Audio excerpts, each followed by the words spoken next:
प्यारे बच्चों, नमस्कार। मैं फिर से हाजिर हूँ आपके सामने व्याकरण भाग को लेके। और आज हम पढ़ेंगे अ और आ की मात्राएं। अ और आ की मात्राएं। तो बच्चों, हमने कल भी थोड़ा सा मात्राओं के बारे में पढ़ा था। आज फिर से हम दोहरा लेते हैं।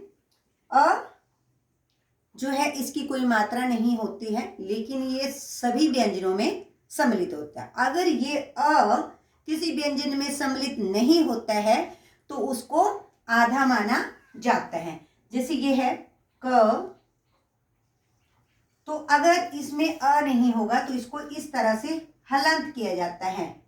ठीक है, तो अगर हम इसमें अ जोड़ देते हैं, जैसे ये हलंत है क जमा अ, हलंत वाले में अ जोड़ देते हैं तो हमारा क संपूर्ण क बन जाता है, पूरा क बन जाता है। तो ये है अ की विशेषता कि ये सभी व्यंजनों में सम्मिलित होता है, लेकिन अगर ये व्यंजन में सम्मिलित नहीं होता है तो उस अक्षर के, उस वर्ण के नीचे हलंत होता है, यानी कि समझने के लिए आधा होता है। ये कि पता होना चाहिए कि इसका मतलब क्या है। इसका मतलब कि ये वर्ण आधा है। आगे है आ, आ। तो आ की मात्रा जो है इस तरह से, जब हम इस आ को किसी वर्ण के साथ जोड़ते हैं तो ये वाला निशान हम लगाते हैं और इसका चिन्ह इस तरह से लगाते हैं। तो ये है क में हम आ जोड़ देते हैं तो हमारा बन जाता है का। तो बन जाता है हमारा का। तो जैसे इसका उच्चारण है, इसका उच्चारण भी इस तरह से आता है, आ का।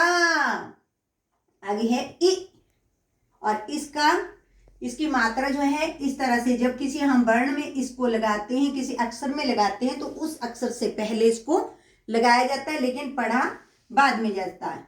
लेकिन ये है जैसे क में ई तो बन जाती है कि। आगे है ई, तो इसको इस तरह से इसका उच्चारण किया जाता है, क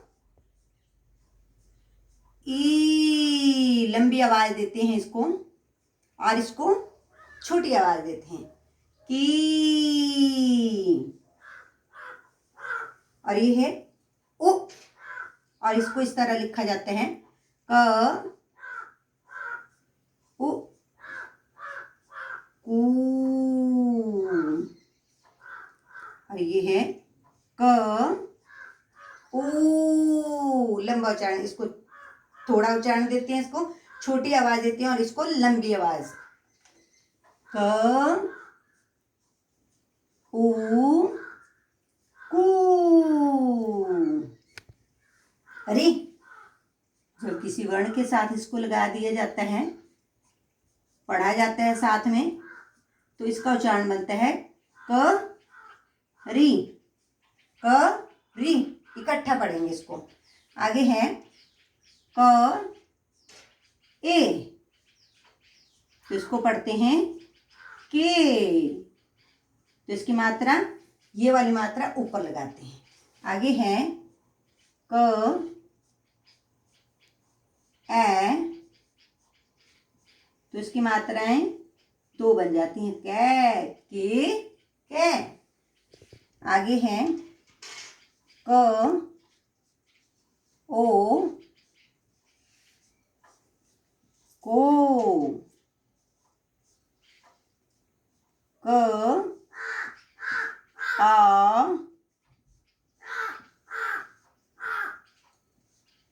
कौ। क अंग कंग। क आह कहा। तो बच्चों, हमने ये पढ़ा क का, की कू कू,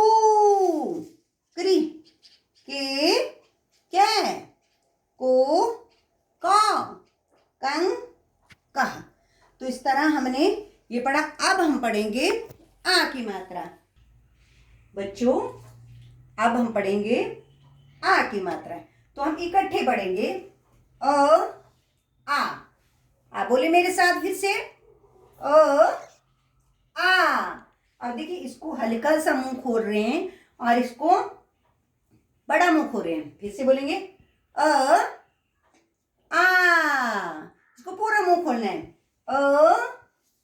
आ।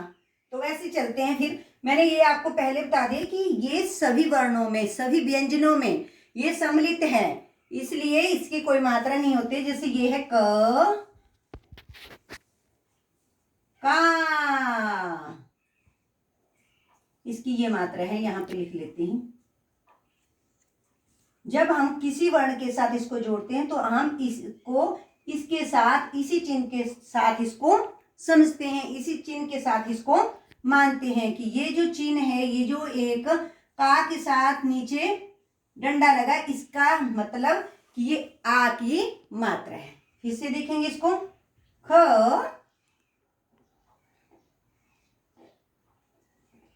ख, खा,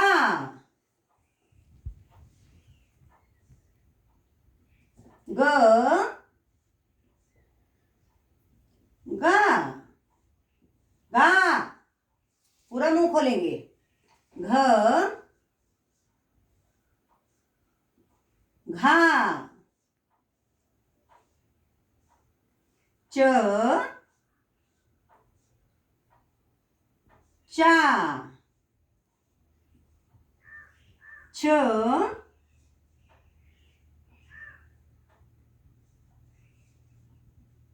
छा, ज, जा, झ,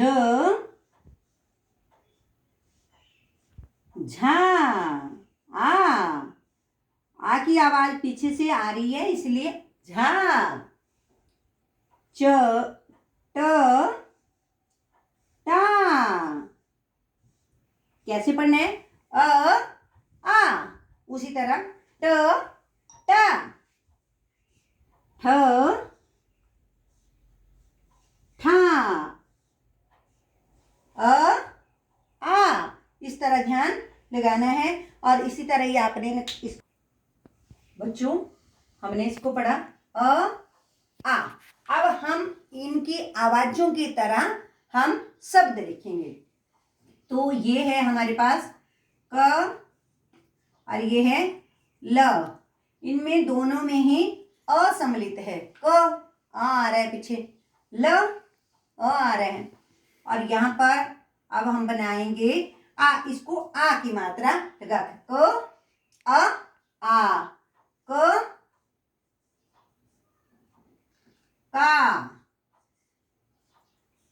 अब वैसे ही का, दोनों का नई एक आ की मात्रा लगाएंगे और ला को भी आ की ही मात्रा है। कल, काला, मल, माला,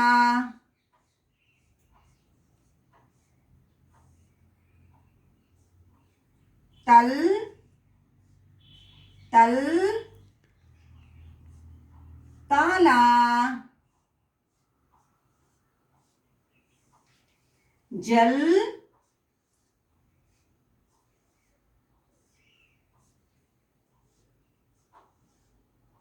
जाला, बल,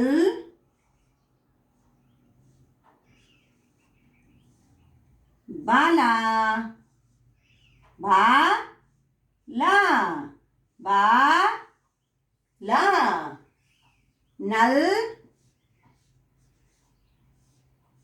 ना, ला। तो बच्चों चलो इसको पढ़ लेते हैं फिर से।